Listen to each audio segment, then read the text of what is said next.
Hello guys, welcome to T-SAT. Telangana government ఎగ్జామ్స్కి prepare అవుతున్న ప్రతి అభ్యర్థికి కూడా స్వాగతం, సుస్వాగతం. సో ఈరోజు వచ్చేసి మనము డిస్కస్ చేసుకోబోయే సబ్జెక్ట్ వచ్చేసి తెలంగాణ రాష్ట్ర ఆర్థిక పరిస్థితులు. సో ఎవరైతే ఆల్రెడీ అప్కమింగ్ ఎగ్జామినేషన్స్కి ఈ యొక్క తెలంగాణ జాబ్ క్యాలెండర్ యొక్క విడుదలైన నేపథ్యంలో తెలంగాణ ఎకానమీ ఏదైతే ఉందో, తెలంగాణ ఆర్థిక వ్యవస్థ అనేది ఏదైతే ఉందో అది చాలా కీలకమైన పాత్ర అనేది పోషించడం జరుగుతుంది. ఈ యొక్క నూతనంగా ఏర్పాటు చేసిన ఆ యొక్క గవర్నమెంట్ అనేది ఏదైతే ఉందో దానికి సంబంధించిన ఇటీవల జూలై 25 తెలంగాణ బడ్జెట్, తెలంగాణ ఆర్థిక సర్వే ఏదైతే ఆ యొక్క రిలీజ్ అవ్వడం అయిన నేపథ్యంలో ఖచ్చితంగా దానికి సంబంధించిన అంశాలన్నీ కూడా రాబోయే కాంపిటేటివ్ ఎగ్జామినేషన్స్కి, పర్టికులర్లీ ఎవరైతే జనరల్ స్టడీస్ ఎగ్జామినేషన్స్ ఎవరైతే ప్రిపేర్ అవుతారో పేపర్ 1కి సంబంధించిన 10 నుంచి 15 మార్కులు వచ్చేసి మనకి వచ్చే అవకాశాలు ఉన్నాయి.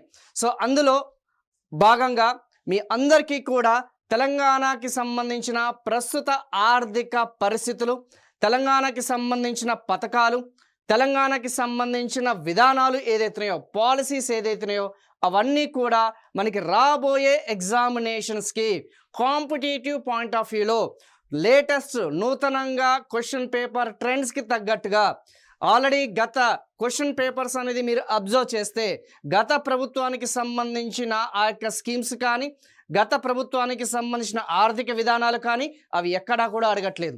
సో ప్రస్తుత ఆర్థిక పరిస్థితులు ఏదైతున్నాయో, ఎందుకంటే తెలంగాణ ఆర్థిక వ్యవస్థ అంతా కూడా చూసుకుంటే కంప్లీట్లీ డైనమిక్ ఇన్ నేచర్, ఎప్పటికప్పుడు కూడా మార్పులు చేర్పులకి లెర్న్ అవుతుంది. కాబట్టి లిమిట్లెస్ సబ్జెక్ట్ కాబట్టి, బౌండరీలెస్ సబ్జెక్ట్ కాబట్టి ఖచ్చితంగా మన యొక్క రాష్ట్రం యొక్క పూర్తి ఆర్థిక వ్యవస్థ మీద 100% అనేది మనకి గ్రిప్ ఉండాలి.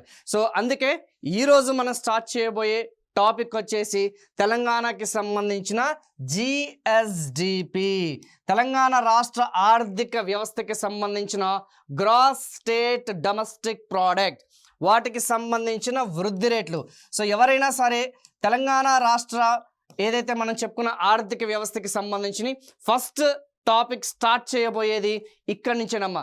ఖచ్చితంగా 2 బిట్స్ ఈ యొక్క సెషన్ నుంచి ఖచ్చితంగా 2 బిట్స్ వచ్చే అవకాశాలు అనేది మనకి ఖచ్చితంగా ఉన్నాయి. సో 100% ఈ యొక్క జిఎస్డిపికి సంబంధించిన ఆ యొక్క వృద్ధి రేట్లు నూతనంగా ఫస్ట్ మనం తెలుసుకోవాల్సిన అంశాలు.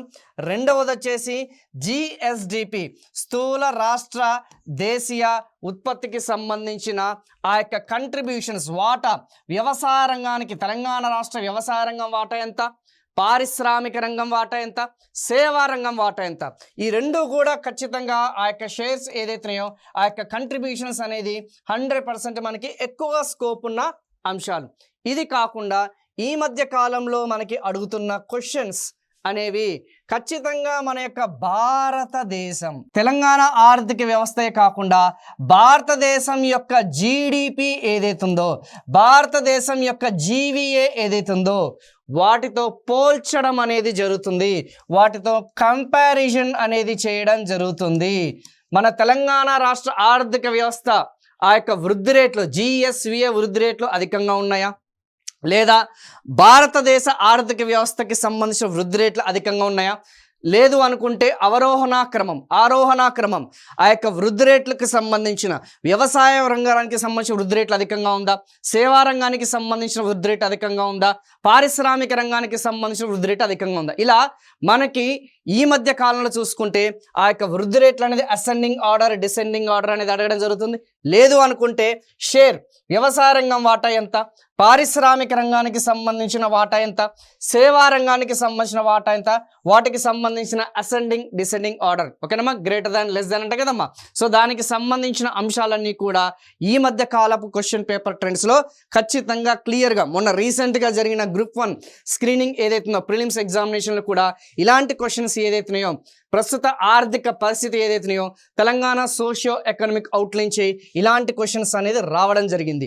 సో అందులో భాగంగానే మనకు ఈ సెషన్స్ అన్నీ కూడా చూసుకుంటే, ఓకేనా, ఈ సెషన్స్ అన్నీ కూడా చూసుకుంటే ప్రస్తుత ఆర్థిక పరిస్థితి గురించి పూర్తి అవగాహన అనేది మనకి కలిగి ఉండాలి. So I will be definitely మీ అందరికీ కూడా ఓకేనా, అందరికీ అర్థమయ్యే విధంగా జీరో నాలెడ్జ్ అంటే ఏ యొక్క తెలంగాణ రాష్ట్రానికి సంబంధించిన గవర్నమెంట్ జాబ్స్కి ప్రిపేర్ అవుతున్న అభ్యర్థి ఎవరైతున్నారో వాళ్ళకి ఎటువంటి నాలెడ్జ్ లేకపోయినా, ఆర్థిక వ్యవస్థ మీద ఎటువంటి పట్టు లేకపోయినా కానీ, ఎటువంటి నాలెడ్జ్ విజ్ఞానం లేకపోయినా కానీ, మీ అందరికీ కూడా టీశాట్ తరపున పూర్తి స్థాయిలో జీరో నుంచి హీరో ఏదైతే స్థాయి వరకు తీసుకెళ్లే ఆ బాధ్యత అంతా కూడా మా మీద ఉంది.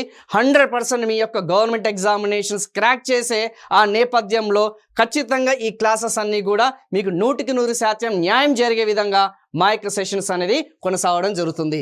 సో డెఫినెట్గా ఈ యొక్క సెషన్స్ అనేది ఈ యూట్యూబ్ ఛానల్ ఏదైతే ఉందో దాన్ని మీరు సబ్స్క్రైబ్ చేసుకోండి. ఖచ్చితంగా వాటికి సంబంధించిన బెల్ ఐకాన్ అనేది మీరు పుష్ చేయండి. వీలైతే మన యొక్క ఎవరైతే తెలంగాణ ఆస్పిరెంట్స్ ఎవరైతారో సో వాళ్ళందరికీ కూడా షేర్ చేయండి. ఖచ్చితంగా మన యొక్క పాత్ర అనేది ఇందులో చాలా చాలా కీలకంగా ఉండబోతుంది. రాబోయే ఎగ్జామినేషన్లో తెలంగాణ ఆర్థిక వ్యవస్థ మీదనే మనకి పూర్తి స్థాయిలో ఎక్కువగా బిట్స్ వచ్చే అవకాశం ఉంది. So I think we are going to start with the first topic. ఇంకా మనం ఆ ఫస్ట్ టాపిక్ ఏదైతే ఉందో, ఎక్కడి నుంచి అయితే మనకి స్కోప్ అనేది ఎక్కడైతే ఉందో ఇంకా అది మనం స్టార్ట్ చేద్దాం. సో ఇక్కడ ఒక్కసారి చూడండి, సర్వే అంతా కూడా చూసుకుంటే మనకి ఇంగ్లీష్ మీడియంలోనే కదా ఉన్నది, కాకపోతే మీకు తెలుగులో మీకు ఖచ్చితంగా ట్రాన్స్లేషన్ చేసి మనందరికీ కూడా ఈ యొక్క అందరికీ అర్థమయ్యే విధంగా ఈ సెషన్స్ అనేది తీసుకోవడం జరుగుతుంది.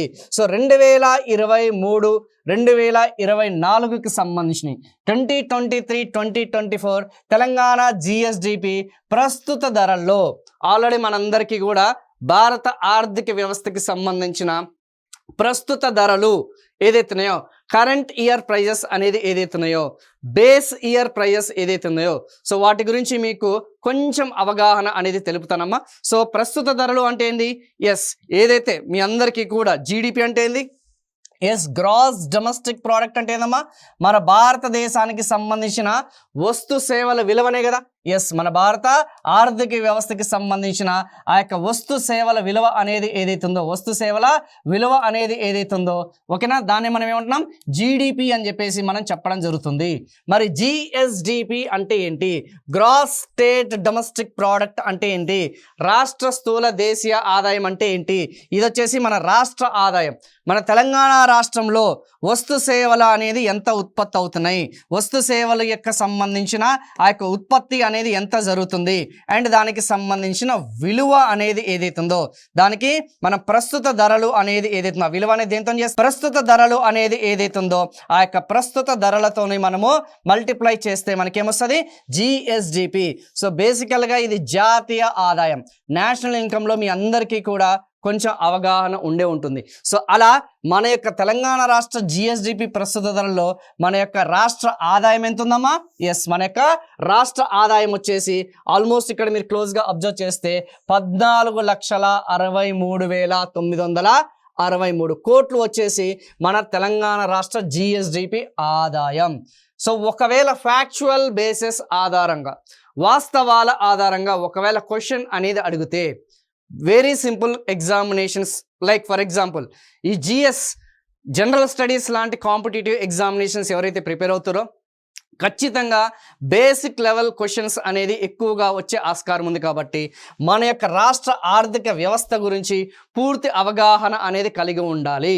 సో అందుకనే ఖచ్చితంగా ఈ యొక్క బిట్ అనేది మనకి స్కోప్ అనేది ఎక్కువగా ఉందన్న సంగతి గుర్తుపెట్టుకోండి. మన వృద్ధి రేట్ అంతా Telangana GSDP at current price in rupees lakhs అంటే గత సంవత్సరం 2023తో పోల్చితే ఒక్కసారి ఇక్కడ క్లోజ్గా అబ్జర్వ్ చేయడమా, 2023 ఏదైతే ఉందో 2023 ఏదైతే ఉందో ఆ 2023తో పోలిస్తే మన యొక్క వృద్ధి రేట్ అనేది ఎంత? సో ఒక్కసారి మీరు క్లోజ్గా అబ్జర్వ్ చేయండి. 2023లో చూసుకుంటే మన యొక్క ఆదాయం ఎంతమ్మా? మన యొక్క ఆదాయం 13.1 lakh crores, 13.1 లక్షల కోట్లు. అదే మనకి 2024లో చూసుకుంటే 2024లో రిలీజ్ అయిన డేటా చూసుకుంటే మనకి 14.6 lakh crores. మరి అప్పటికి ఇప్పటికి వృద్ధి రేట్ అనేది ఎంత నమోదైంది? అప్పటికిప్పటికి ఆ యొక్క వృద్ధి రేట్ అనేది ఎంత నమోదైందన్న సంగతి ఖచ్చితంగా మనకి గుర్తుపెట్టుకోవాల్సిన. సో అప్పటికిప్పటికి వృద్ధి రేట్ వచ్చేసి ఆల్మోస్ట్ 7% అనేది ఉంటుంది, 7% ఉంటుంది. అవి నెక్స్ట్ స్లైడ్లో మనం కొంచెం డీటెయిల్గా డిస్కస్ చేద్దాం. అయితే ఇప్పుడు మనకి అడిగే క్వశ్చన్ ఏంటంటే, ఇది ప్రస్తుతం మన యొక్క తెలంగాణ రాష్ట్ర జిఎస్డిపి, ఇది గత సంవత్సరానికి సంబంధించిన తెలంగాణ రాష్ట్ర జిఎస్డిపి.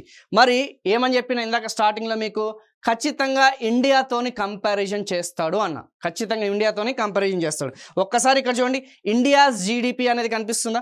మన ఇండియాస్ జీడిపి వచ్చేసి 2022 2023లో చూసుకుంటే 269 lakh crores అంటే 269.5 లక్షల కోట్లు. అండ్ 2023 2024 అంటే రీసెంట్గా జూలై 23న రిలీజ్ అయిన సర్వే ఆధారంగా చూసుకుంటే, మన భారత ప్రభుత్వం గవర్నమెంట్ ఆఫ్ ఇండియా రిలీజ్ చేసిన లెక్కల ప్రకారం చూసుకుంటే మనకి 293 లక్షల కోట్లు. మరి మన యొక్క షేర్ అనేది ఎంత అంటే, మొత్తం 33 రాష్ట్రాలు కేంద్రపాలిత ప్రాంతాలతో పోలిస్తే మనం మొత్తం మన భారత జీడిపిలో, మొత్తం మన భారతదేశ జీడిపిలో మనం ఎంత కంట్రిబ్యూట్ చేస్తున్నాం, తెలంగాణ రాష్ట్రం యొక్క వాటా ఎంత, తెలంగాణ రాష్ట్రం యొక్క షేర్ అనేది ఎంత అనేది ఎక్కువగా స్కోప్ అనేది ఉందమ్మా, అడగడానికి స్కోప్ ఉంది. మరి ఎలా సార్, ఎలా తెలుసుకోవచ్చు అంటే, సింపుల్గా చెప్పాలంటే గత ఏదైతే 100 రూపాయలు మన జీడిపి అనేది అనుకుంటే తెలంగాణ రాష్ట్రం నుంచి ఎంత వాటా అనేది వస్తుంది. ఇక్కడ మీరు క్లోజ్గా అబ్జర్వ్ చేస్తే 2021 2022లో చూసుకుంటే మొత్తం 100 రూపాయల్లో మన యొక్క షేర్ అనేది 4.8%. 2022 2023లో చూసుకుంటే మన యొక్క షేర్ అనేది 4.9%. 2023 2024 చూసుకుంటే 5%. ఇక్కడ ఏమవుతుంది, మెల్లమెల్లగా తెలంగాణ రాష్ట్రం, మన తెలంగాణ రాష్ట్రం యొక్క వాటా అనేది మెల్లమెల్లగా అది పెరుగుతూ వస్తుందా, తగ్గుతూ వస్తుందా, మన యొక్క కంట్రిబ్యూషన్ అనేది ఏదైతుందో భారతదేశ జీడిపిలో మన యొక్క వాటా అనేది మనం పెంచుకుంటూ వస్తున్నాం. మరి దీనివల్ల మనం ఏం ఇంటర్ప్రిట్ చేసుకోవచ్చు? వెరీ సింపుల్, మన యొక్క తెలంగాణ రాష్ట్రం అనేది దినదినంగా ఖచ్చితంగా ఇయర్ ఆన్ ఇయర్ అనేది ఏదైతుందో ప్రోగ్రెసివ్, పురోగమనం చెందుతుంది అన్న సంగతి చాలా స్పష్టంగా, చాలా క్లియర్గా ఇక్కడ తెలుస్తుంది. అంటే ఒకప్పుడు కేవలం 100 రూపాయల్లో మన యొక్క షేర్ అనేది 4.8 ఉంటే ఇప్పుడు దాని యొక్క వాటా 5% పెరుగుతుందంటే మనం ఏమవుతున్నట్టు, సో ప్రోగ్రెసివ్, ఫాస్ట్గా, వేగంగా, సత్వరంగా మనం వేగంగా అభివృద్ధి చెందుతున్న సంకేతం అనేది చాలా స్పష్టంగా ఇక్కడ తెలుస్తుంది. మేబీ ఎగ్జామినేషన్ పాయింట్ ఆఫ్ వ్యూలో ఇదే డాటా ఇచ్చి ఒకప్పుడు తెలంగాణ రాష్ట్రం యొక్క వాటా 4.8%గా ఉండి ఇప్పుడు ప్రస్తుతం 5%గా ఉండడం వల్ల ఇది దేన్ని సూచిస్తుంది, ఇది దేనికి సంకేతం అని అడిగితే మాత్రం ఇది ప్రోగ్రెసివా, డిగ్రెసివా, రిగ్రెసివా ఇలాంటి ఆప్షన్స్ ఇస్తాడమ్మా. మనం పురోగమనం చెందుతున్నాం అన్న సంగతి చాలా స్పష్టంగా తెలుస్తుంది. అంటే మిగతా రాష్ట్రాలతో పోలిస్తే జాతీయ సగటుతో మనం కంపారిజన్ చేస్తే మన యొక్క షేర్ అనేది ఇక్కడ చాలా స్పష్టంగా పెరుగుతుందన్న సంకేతం అనేది క్లియర్గా తెలుస్తుంది. ఒకటి, మన రాష్ట్ర ఆదాయం అనేది 14.6 lakhs crores గుర్తుపెట్టుకోండి. దాన్ని మనం భారతదేశం యొక్క జీడిపితో పోల్చుకోండి అండ్ మన యొక్క వాటా అనేది కూడా మీరు పోల్చుకోండమ్మా. సో ఈ యొక్క ఫిగర్ నుంచి ఖచ్చితంగా ఎంట్రీ లెవెల్ క్వశ్చన్స్ అనేది మనకి ఇక్కడ వచ్చే అవకాశం ఉంది, కొంచెం చూసుకోండి. ఓకేనమ్మా. నెక్స్ట్ వన్, మరి ఓవరాల్గా చూసుకుంటే మన తెలంగాణ రాష్ట్ర ఆదాయం అనేది ప్రస్తుత ధరల్లో చాలా క్లియర్గా మనం మెన్షన్ చేయడం జరిగింది. మరి ఇప్పుడు చూసుకుంటే మరి వాటా, ఇప్పుడు మనందరికీ కూడా ప్రధానంగా ఎన్ని రంగాలు ఉన్నాయమ్మా? వాటా వచ్చేసి మనందరికీ కూడా తెలిసింది కదా, వ్యవసాయ రంగానికి సంబంధించిన వాటా. ఎస్, ప్రస్తుతానికి సంబంధించి చూసుకుంటే వ్యవసాయ రంగం అనేది ఏదైతుందో, ఓకే, ప్రధానమైన రంగాలు వచ్చేసి మనకి తెలంగాణ రాష్ట్రంలో అయినా సరే భారతదేశంలో అయినా సరే వ్యవసాయ రంగానికి సంబంధించిన వాటా, పారిశ్రామిక రంగానికి సంబంధించిన వాటా, అట్ ద సేమ్ టైం సేవా రంగానికి సంబంధించిన వాటా. అంటే ఏంటి సార్, మాకు కొంచెం క్లారిఫికేషన్ అనేది ఇవ్వండి అంటే, మొత్తంగా చూసుకుంటే ఇక్కడ మన తెలంగాణ రాష్ట్ర ఆదాయం ఎంతమ్మా? మన తెలంగాణ రాష్ట్ర ఆదాయం వచ్చేసి 14.6 lakh crores కనిపిస్తుంది కదా, 14.6 లక్షల కోట్లు. ఇది మనం ఏం చేస్తున్నాం, దీన్ని మనం 100 రూపాయలుగా, ఎంతమా 100 రూపీస్ ఏదైతుందో 100 రూపీస్కి మనం కన్వర్ట్ చేస్తున్నాం. అలా 100 రూపీస్ కన్వర్ట్ చేయడం వల్ల ప్రధానంగా చూసుకుంటే ఈ 100 రూపాయల వ్యవసాయ రంగానికి సంబంధించిన వాటా ఎంత, పారిశ్రామిక రంగానికి సంబంధించిన వాటా ఎంత, సేవా రంగానికి సంబంధించిన వాటా ఎంత. Next question 100% damn sure question, ఏ రంగం నుంచి, ఏ ప్రధాన రంగం నుంచి ఎంత వాటా అనేది కలిగి ఉంది, ఎంత షేర్ అనేది కలిగి ఉంది, ఎంత కంట్రిబ్యూషన్ అనేది కలిగి ఉందన్న సంగతి స్పష్టంగా మనకి అడిగే ఛాన్సెస్ ఉంది. ఇందులో అత్యధిక వాటా కలిగిన రంగం ఏంది? ఇక్కడ మీకు ఆ ఫిగర్ అనేది చూస్తే తెలంగాణ ఆర్థిక వ్యవస్థ అంటేనే డాటా, తెలంగాణ రాష్ట్ర ఆర్థిక వ్యవస్థ అంటేనే స్టాటిస్టిక్స్. దాన్ని మనము అనాలిసిస్ అనేది చేయాలి. అనాలిసిస్ అనేది అంటే ఏంటి? ఎగ్జామినేషన్ పాయింట్ ఆఫ్ వ్యూలో ఏ విధంగా ఎగ్జామినర్ అడిగే ఛాన్సెస్ ఉంది. ఎందుకంటే మన ఎగ్జామినర్ ఏదైతే ఉన్నారమ్మా వాళ్ళు చాలా సీనియర్ మోస్ట్ హెచ్ఓడీస్, అంటే యూనివర్సిటీకి సంబంధించిన హెచ్ఓడీలు ఉంటారు. ఖచ్చితంగా వాళ్ళకి చాలా ఎక్స్పీరియన్స్ ఉంటుంది.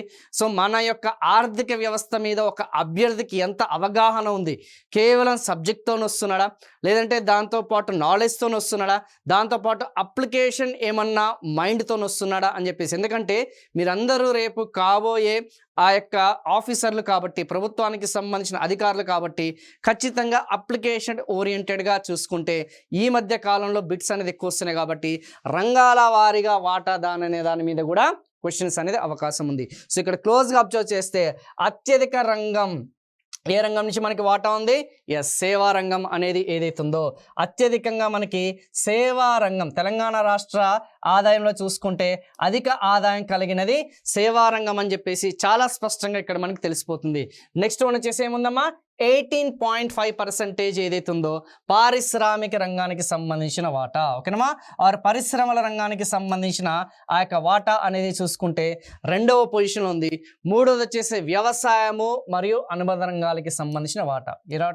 వ్యవసాయము మరియు అనుబంధ రంగాలకి సంబంధించిన వాటా అనేది థర్డ్ పొజిషన్లో ఉందన్న సంగతి చాలా క్లియర్గా స్పష్టంగా తెలిసిపోతుంది. మేబీ మనకి మొత్తం ఓవరాల్గా చూసుకుంటే 2/3 వాటా అనేది 2/3 షేర్ వచ్చేసి మనకి సేవా రంగం నుంచి కంట్రిబ్యూషన్ అనేది అత్యధికంగా ఉందన్న సంగతి చాలా స్పష్టంగా మనకి తెలిసిపోతుంది. సో ఆల్మోస్ట్ మనం చూసుకుంటే ఎక్కువగా తెలంగాణలో చూసుకుంటే IT, information technology, enabled services, BPO services, టెలికమ్యూనికేషన్కి సంబంధించిన సర్వీసెస్, ట్రాన్స్పోర్టేషన్ రవాణాకి సంబంధించిన services, real estate, banking, financial services ఏదైతున్నాయో ఎక్కువ అధిక శాతంలో ఆర్థిక కార్యకలాపాలన్నీ కూడా చూసుకుంటే ఎక్కువ ఈ రంగం నుంచే మనకి ఆదాయం అనేది సృష్టించడం జరుగుతుంది.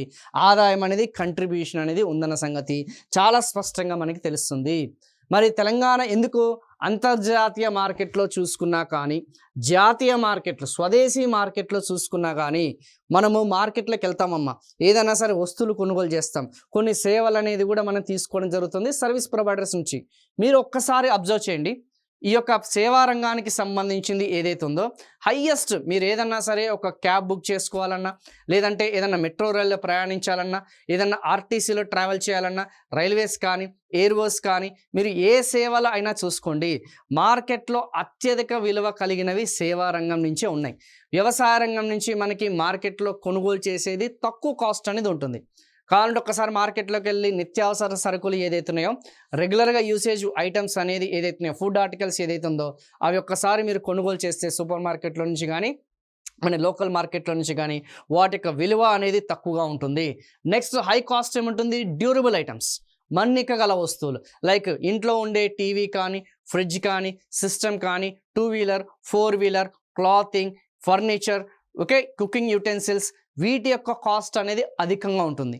సో ఆబ్వియస్లీ ఈ యొక్క షేర్ అనేది పారిశ్రామిక రంగానికి సంబంధించిన వాటా when compared with the agriculture sector, వ్యవసాయ రంగంతో పోలిస్తే ఖచ్చితంగా దాని యొక్క వాటా అనేది అధికంగానే ఉంటుంది.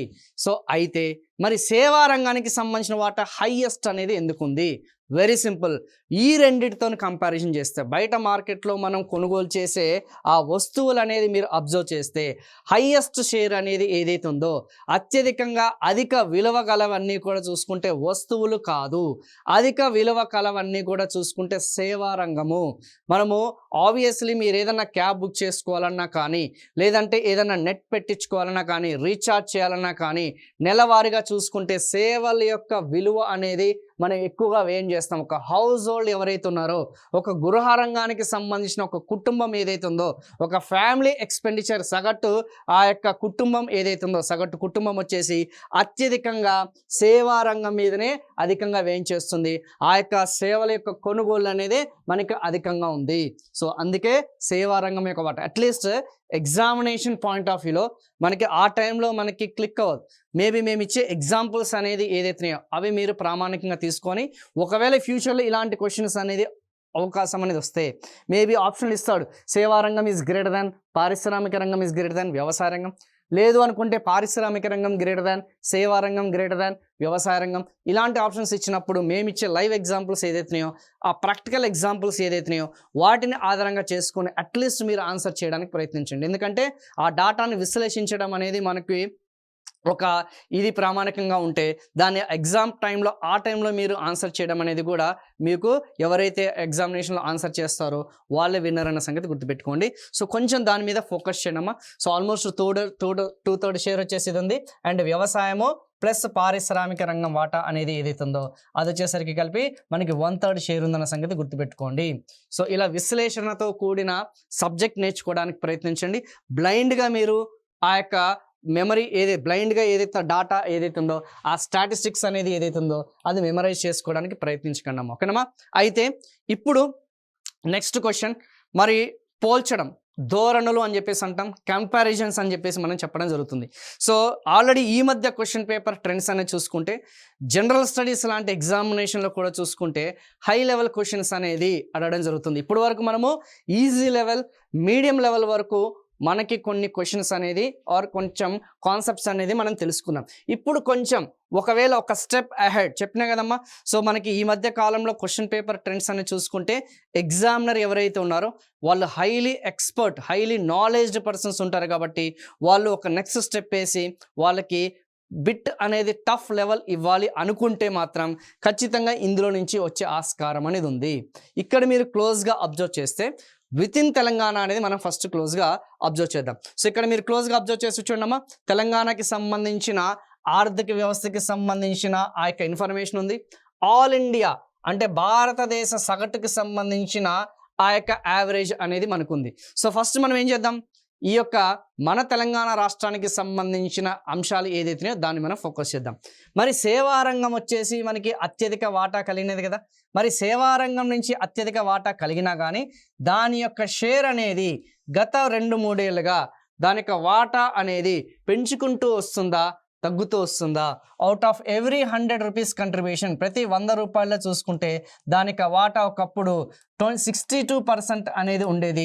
ఇప్పుడు దాని యొక్క షేర్ అనేది యావరేజ్గా 66%. అంటే సేవా రంగం యొక్క వాటా అనేది పెరుగుతూ వస్తుందన్న సంకేతం ఇక్కడ చాలా క్లియర్గా, చాలా స్పష్టంగా తెలుస్తుంది. అంటే ఎక్కువగా స్కోప్ అనేది మనకి ఫ్యూచర్లో ఆ యొక్క గ్రోత్ ఇంజన్గా భవిష్యత్తులో ఓకేనా చాలామంది యువత ఎవరైతే ఉన్నారో, ఇప్పుడున్న ప్రస్తుత యువత ఎవరైతే ఉన్నారో తెలంగాణ రాష్ట్రంలో చాలామంది ఈ యొక్క టెక్నికల్ ప్రొఫెషనల్ ఏదైతే కోర్సెస్ అనేది చేస్తారు. కాబట్టి ఆల్రెడీ చాలామంది బీటెక్ అని చెప్పేసి, డిగ్రీ అని చెప్పేసి, పాలిటెక్నిక్ అని చెప్పేసి, డిప్లొమా, ఎంబీఏ, ఎంసీఏ, బీఫామ్ లాంటి ఏదైతే ఆ కరికులం లాంటి ఏదైతే ప్రొఫెషనల్ కోర్సెస్ తీసుకుంటారు. కాబట్టి ఆల్మోస్ట్ వాళ్ళందరూ కూడా మ్యాక్సిమం చూసుకుంటే సేవా రంగం అనేది ఏదైతుందో సర్వీస్ సెక్టర్ వైపు ఆ వర్క్ ఫోర్స్ అనేది, ఆ లేబర్ ఫోర్స్ అనేది షిఫ్ట్ అవుతుందన్న సంగతి గుర్తుపెట్టుకోండి. అందుకే దాని యొక్క షేర్ అనేది కూడా ఏమవుతుందమ్మా, పెరుగుతూ వస్తుందన్న సంగతి చాలా స్పష్టంగా మనకి ఇక్కడ తెలుస్తుంది. నెంబర్ 1. నెంబర్ 2, మరి రెండవది పారిశ్రామిక రంగానికి సంబంధించిన వాటా. రెండోది వచ్చేసిందమ్మా పారిశ్రామిక రంగానికి సంబంధించిన వాటా అనేది ఏదైతుందో ఆర్ పరిశ్రమలకి సంబంధించిన ఆ యొక్క వాటా అనేది ఏమవుతుందమ్మా, తగ్గుతూ వస్తున్న సంకేతం అనేది చాలా క్లియర్గా తెలుస్తుంది. ఏమొస్తుందమ్మా, తగ్గుతూ వస్తున్న సంగతి గుర్తుపెట్టుకోండి. గత 3 ఏళ్ళుగా చూసుకుంటే తెలంగాణ రాష్ట్రంలో ఎందుకు ఆల్రెడీ ఇక్కడ పరిశ్రమలు అనేది మ్యాక్సిమం శాచ్యురేషన్ అంటాం ఓకేనమ్మా, ఆ యొక్క ఉచ్చ స్థితికి వెళ్ళిపోయాయి. కాబట్టి ఆబ్వియస్లీ స్కోప్ అనేది ఆ యొక్క గ్రోత్ అనేది మనకి తగ్గుదల ఉందన్న సంగతి చాలా స్పష్టంగా తెలుస్తుంది. అందుకే ఈ మధ్య కాలంలో వచ్చిన రేవంత్ రెడ్డి గవర్నమెంట్ మీరు ఒక్కసారి క్లోజ్గా అబ్జర్వ్ చేస్తే ఈ టైర్ 2 నగరాలు తెలుసు కదమ్మా. టైర్ 2 నగరాల్లో, టైర్ 3 నగరాల్లో పారిశ్రామీకరణ అనేది విస్తరించాలి. కేవలం మనకి ఇండస్ట్రీస్ ఏదైతున్నాయో, పరిశ్రమలు ఏదైతున్నాయో, హైదరాబాద్ పరిసర ప్రాంతాలు ఏదైతున్నాయో అక్కడే కాన్సన్ట్రేట్ అయినాయి, అక్కడే కేంద్రీకృతమైనాయి. సో ఆ యొక్క స్టిగ్మా నుంచి మనం బయటికి రావాలి. సో తెలంగాణ రాష్ట్రం డీసెంట్రలైజేషన్, ఆ యొక్క వికేంద్రీకరణ, పారిశ్రామిక వికేంద్రీకరణ అనే జరగాలనే ఉద్దేశంతో రీసెంట్గా మనకి ఎంఎస్ఎంఈ పాలసీ అనేది కూడా విడుదల చేయడం జరిగింది. సో ఒక్కసారి ఎంఎస్ఎంఈ పాలసీ గురించి మీరు క్లోజ్గా అబ్జర్వ్ చేస్తే ఆ యొక్క పారిశ్రామీకరణ అనేది రాష్ట్రం మొత్తం కూడా విస్తరించాలనే ఉద్దేశంతో విధానం అనేది చాలా స్పష్టంగా తెలుస్తుంది. ఎందుకంటే రీసెంట్గా ట్రెండ్స్ అనేది మీరు ఫోకస్ చేస్తే పరిశ్రమల మీద అంత ప్రాధాన్యత ఇవ్వలేదన్న సంగతి చాలా స్పష్టంగా మనకి ఆ సంకేతం అనేది ఈ లెక్కల్లో మనకి తెలిసిపోతుంది. నెక్స్ట్ వన్, వ్యవసాయ రంగానికి సంబంధించిన వాటా.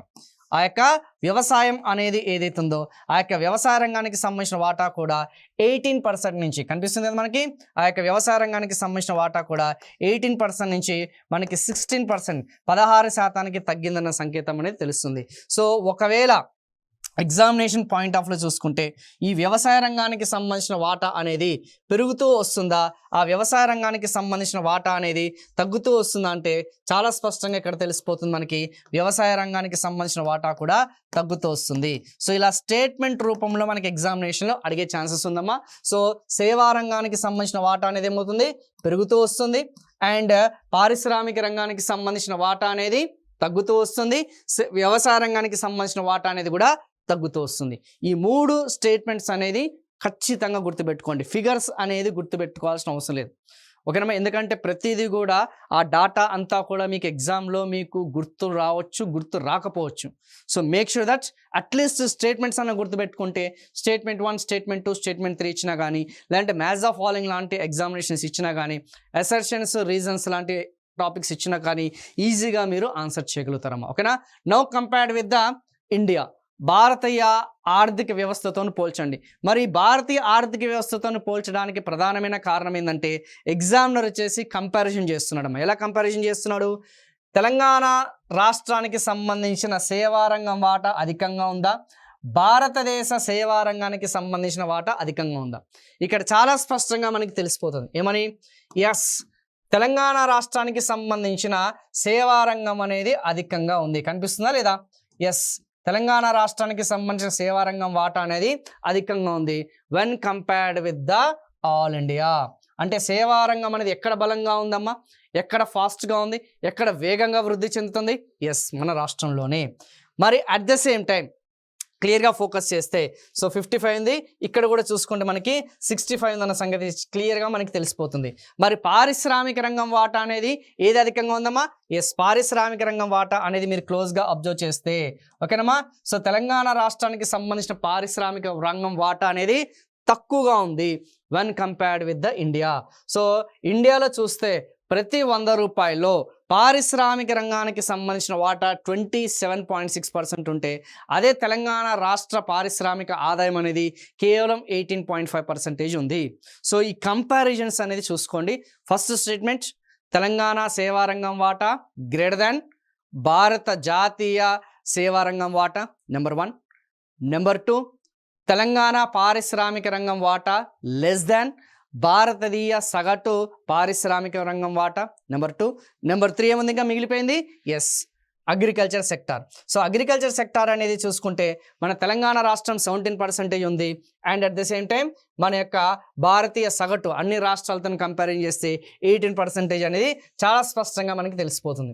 సో ఆల్మోస్ట్ ఇక్కడ క్లోజ్గా అబ్జర్వ్ చేస్తే ఇక్కడ కూడా అంతేనమ్మా. సో తెలంగాణ రాష్ట్ర వ్యవసాయ రంగం వాటా తక్కువగా ఉంది, వ్యవసాయ రంగం వాటా అనేది అధికంగా ఉంది. సో ఎగ్జామినేషన్ పాయింట్ ఆఫ్ వ్యూలో ఈ 3 పాయింట్స్ అనేది ఖచ్చితంగా గుర్తుపెట్టుకోండి అమ్మా. మళ్ళీ ఇక్కడ రిపీట్ చేస్తున్నా సో దట్ డైరెక్ట్గా మనకి ఎగ్జామినేషన్ వెళ్ళిపోదాం. సో ఈ యొక్క కంపారిజన్స్ అనేది మీరు క్లోజ్గా అబ్జర్వ్ చేస్తే, పోల్చడం అనేది పోలిస్తే సో తెలంగాణ రాష్ట్రానికి సంబంధించిన, ఓకేనమ్మా, తెలంగాణకి సంబంధించిన ఆ యొక్క సేవా రంగం వాటా అనేది అధికంగా ఉంది వెన్ కంపేర్డ్ విత్ ద అఖిల భారత స్థాయి ఏదైతుందో. ఏ స్థాయమ్మా? ఆ యొక్క ఆల్ ఇండియా అనేది చూసుకుంటే, ఆల్ ఇండియా యావరేజ్ చూసుకుంటే, all India service sector share అనేది చూసుకుంటే ఇది తక్కువగా ఉందన్న సంగతి కొంచెం మీరు గుర్తుపెట్టుకోండి. ఇదే ఎక్కువగా ఉంది. సో మిగతా ఏదైతే మనం చెప్పుకున్న పారిశ్రామిక రంగం వాటా అనేది ఏదైతే ఉందో, పారిశ్రామిక రంగం వాటా అనేది ఏదైతే ఉందో, అట్ ది సేమ్ టైం వ్యవసాయ రంగానికి సంబంధించిన వాటా అనేది ఏదైతే ఉందో, ఏ వాటమ్మా? వ్యవసాయ రంగానికి సంబంధించిన వాటా అనేది తెలంగాణ రాష్ట్రానికి సంబంధించింది ఏదైతే ఉందో అది తక్కువగా ఉంది.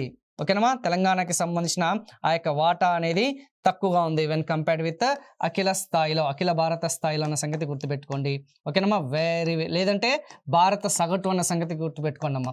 సో భారత సగటుతోని పోలిస్తే ఓకేనమ్మా ఈ పారిశ్రామిక రంగం వాటా, వ్యవసాయ రంగం వాటా అనేది ఇది తక్కువ ఉంది, సేవా రంగం వాటా అనేది అధికంగా ఉందన్న సంగతి స్పష్టంగా తెలుస్తుంది. సో ఇక్కడతోని ఈ యొక్క ఫస్ట్ సెషన్ అనేది ఏదైతే ఉందో కేవలం వృద్ధి రేట్లు ప్లస్ వాటికి సంబంధించిన వాటాలు ఏదైతున్నాయో ఈ హాఫ్ అన్ అవర్ సెషన్ అనేది ఖచ్చితంగా ఇందులో నుంచి మనకి 1 మినిమం బిట్ అనేది పడే అవకాశం ఉంది. డైరెక్ట్గా ఇండైరెక్ట్గా మనకి 2 బిట్స్ వచ్చే పడే అవకాశం ఉంది. ఒకవేళ పోల్చడం అనేది చూసుకుంటే నేను చెప్పినవన్నీ కూడా వీలుంటే నెక్స్ట్ సెషన్లో ఒక్కసారి ఒక 2 మినిట్స్ మనం రివిజన్ చేసి దీన్ని మనం కంటిన్యూ చేద్దాం. సో ఇక్కడతోని ఈ సెషన్ అనేది క్లోజ్ చేస్తున్నాను. Thank you so much.